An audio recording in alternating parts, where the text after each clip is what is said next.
When you're in the heart room, no surprise, you're going to see a lot of different cardiac rhythms. You'll see asystole when we go on bypass, and you'll see funny rhythms when we come off bypass. People with cardiac disease have any number of problems: atrial fibrillation, wide complex, narrow complex, all kinds of things. So what I'm going to do is talk to you today and show you on the heart, let's say, a different way to think about how the rhythm is generated in the heart, and that will help you understand different rhythms.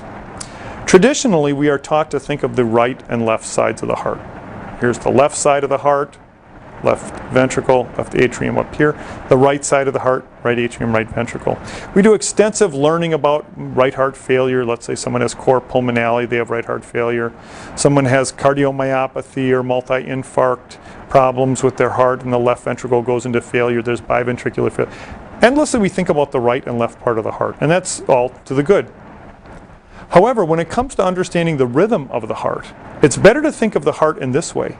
There is a top of the heart, the atrial area, and there's a bottom of the heart. And this one little idea will help you understand rhythms a lot better. Between the top, the atria, and the bottom, the ventricle, of the heart is what from an electrical standpoint? The answer is insulation. There is insulation.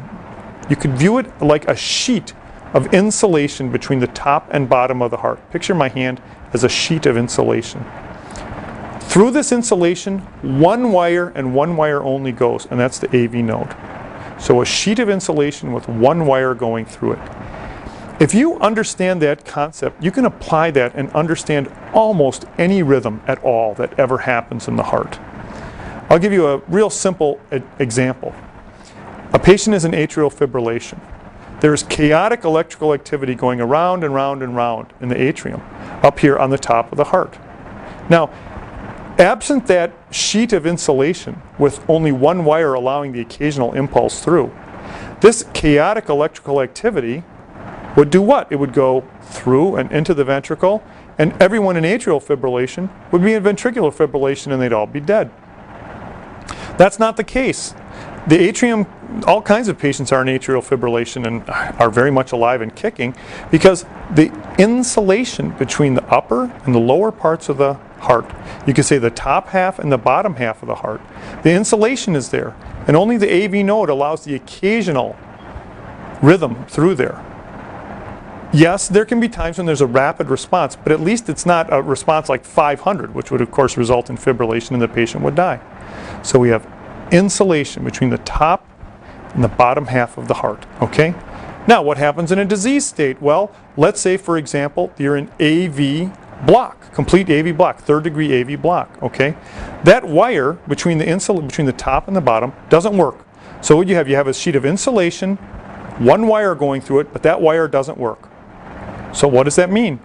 That means the electrical complex has to come from somewhere down here. It certainly can't come from up here. No matter what happens up here, it's not getting through. It has to come from down here. So that's when you end up with a wide complex. You'll see someone with a ventricular escape beat, maybe a heart rate of 35 or 40, and it's a wide complex because it's down here. Remember, anything that makes it from the top and goes through a functional wire will give you a narrow complex because it goes through the normal wiring. Anything that starts down here is going to be a wide complex, okay, because it's not in the regular wiring system. Wires are very efficient at conducting an impulse. The ventricular meat, you could say, is not quite as efficient, so it takes longer, and a longer time to conduct results in a wider conduction or an interventricular conduction delay.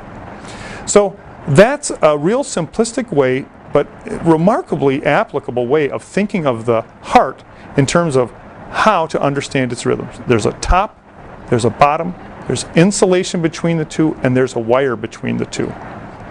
That's how you understand the rhythm of the heart.